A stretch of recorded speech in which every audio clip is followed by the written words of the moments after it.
RTI कर्मी अभियोग को नहीं मुह खोलिले अभिजित दिपके बोस्टन विश्वविद्यालय स्कॉलरशिप रे पढ़ा दाबी अमेरिकार उच्च शिक्षा को लेकिन उठिथिबा विवाद रे सफेई देइछन्ति कॉकरोच जनता पार्टी प्रतिष्ठाता अभिजित दिपके कहते बोस्टन यूनिवर्सिटी पक्षर मिलिथिबा स्कॉलरशिप और शिक्षा ऋण माध्यम से अमेरिकार पाठपढ़ा संपूर्ण करते यार प्रमाण स्वरूप से निजर स्कॉलरशिप चिठी प्रदर्शन कर अभिजित विदेश में पाठ पढ़ा नहीं आरटीआई कर्मी अमित तिवारी दीप्के परिवार आर्थिक स्थितिर तदंत दाबी करते से अभियोग करते महाराष्ट्र इंडस्ट्रियल डेवलपमेंट कॉर्पोरेशन जड़े अवसर प्राप्त जूनियर इंजीनियर वेतन रे पिलांकु अमेरिका रे पढ़ाइबा किपरि संभव है तार तदंत होगा आवश्यक।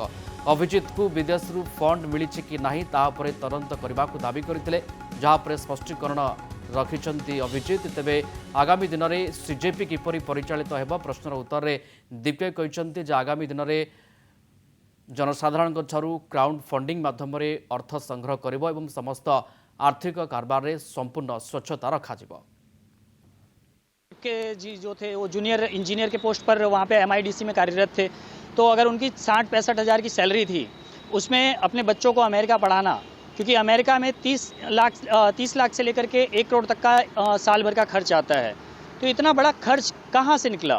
क्योंकि आपकी अगर 60-65 हज़ार की पगार है, उसमें आप 30-35 लाख रुपए खर्च कर रहे हैं, तो वो चीज़ समझ में नहीं आती है। इसके विरुद्ध में हमने महाराष्ट्र सरकार में भी शिकायत की है कि इसकी जाँच की जाए। अगर आय से अधिक संपत्ति का मामला है तो उस पर कड़ी कार्रवाई की जाए। मैंने अभी देखा कि किसी बीजेपी के कार्यकर्ता ने मेरे ऊपर आरटीआई फाइल की है और वो जानना चाहता है कि मैंने अपनी एजुकेशन कैसे कंप्लीट की।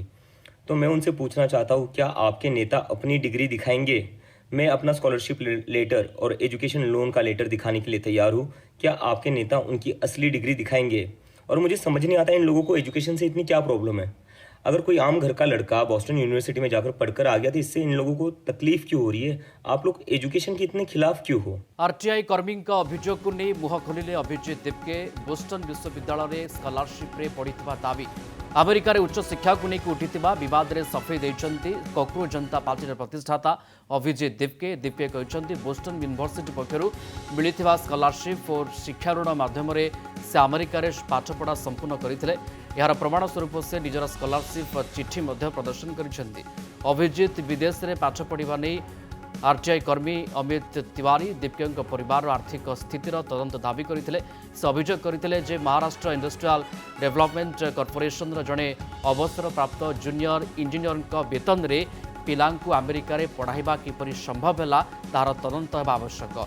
अभिजित को विदेश फंड मिली कि नहीं तापर तदंत करने को दाबी करते जहाँपर स्पष्टीकरण रखिंट अभिजित तेबे आगामी दिन में सीजेपी किपरि परिचालित होगा प्रश्नर उत्तर में दीप्के कहते आगामी दिन में जनसाधारण क्राउड फंडिंग माध्यम अर्थ संग्रह कर समस्त आर्थिक कारबार संपूर्ण स्वच्छता रखा के जी जो थे वो जूनियर इंजीनियर के पोस्ट पर वहाँ पे एमआईडीसी में कार्यरत थे। तो अगर उनकी 60-65 हज़ार की सैलरी थी, उसमें अपने बच्चों को अमेरिका पढ़ाना, क्योंकि अमेरिका में 30 लाख से लेकर के 1 करोड़ तक का साल भर का खर्च आता है। तो इतना बड़ा खर्च कहाँ से निकला? क्योंकि आपकी अगर 60-65 हज़ार की पगार है, उसमें आप 30-35 लाख रुपए खर्च कर रहे हैं, तो वो चीज़ समझ में नहीं आती है। इसके विरुद्ध में हमने महाराष्ट्र सरकार में भी शिकायत की है कि इसकी जाँच की जाए। अगर आय से अधिक संपत्ति का मामला है तो उस पर कड़ी कार्रवाई की जाए। मैंने अभी देखा कि किसी बीजेपी के कार्यकर्ता ने मेरे ऊपर आरटीआई फाइल की है और वो जानना चाहता है कि मैंने अपनी एजुकेशन कैसे कंप्लीट की। तो मैं उनसे पूछना चाहता हूँ, क्या आपके नेता अपनी डिग्री दिखाएंगे? मैं अपना स्कॉलरशिप लेटर और एजुकेशन लोन का लेटर दिखाने के लिए तैयार हूँ। क्या आपके नेता उनकी असली डिग्री दिखाएंगे? और मुझे समझ नहीं आता इन लोगों को एजुकेशन से इतनी क्या प्रॉब्लम है।